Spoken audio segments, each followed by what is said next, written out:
Rina. Aku dah save nama dia. Ada. Tanya dia. Tapi nanti terbakar yang dekat sebelah tu. Tunjuk sikit. Alah. Boleh aku call lah. Kau. Wih, banyaknya dia check dengan Harry. Banyak. Aku check dia. Aku rajin check dengan dia. Siap send gambar lagi. Wih, gambar dia dengan Rina weh. Okay, aku call lah. Okay. Cakap apa-apa jangan. Aku rindu lah. Apa pula nak video call? Kau dari tadi video call. Bismillahirrahmanirrahim. Kan dia dekat tu.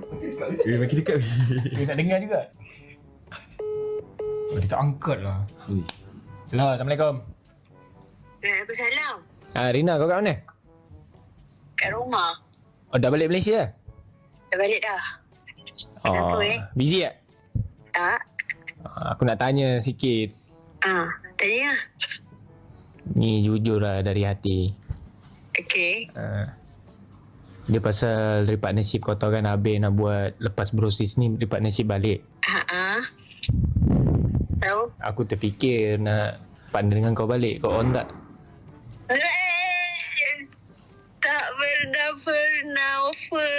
Aku tanya. Tak tahu.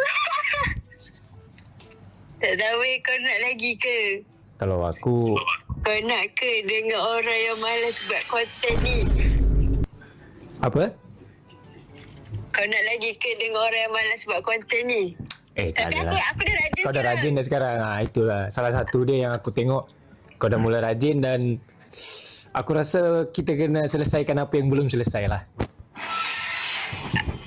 Betul. Kita kena tamatkan apa yang belum tamat. Jadi kau kira on lah. Boleh je. Sebab hari tu pun bukannya kita yang nak bubar pun kan? Betul.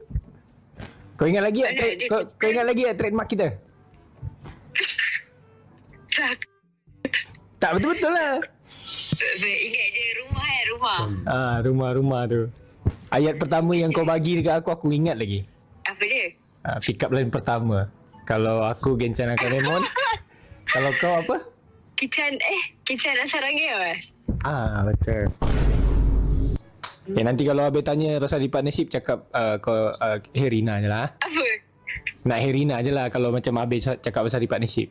Apa yang aku dapat? Kau dapat aku lah. Apa lagi? Aku ingat kau nak rasuah aku. Aku tak rasa susah. Aku boleh bagi kau hati lah.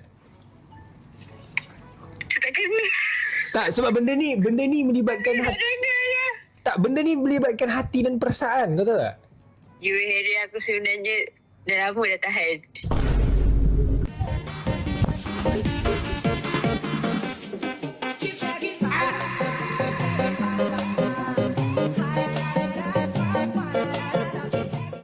Tapi aku fikir member je. Ada yang marah, hey, waktu cinta ku bermain mata denganmu. Dia cemburu, hey. Apa? Aku dah lama dah pendam tapi tak apalah. Kalau kita comeback aku bagi tahu. Okay lah. Tak, kau kenapa tengok konten Aslah? Aku lah tengok.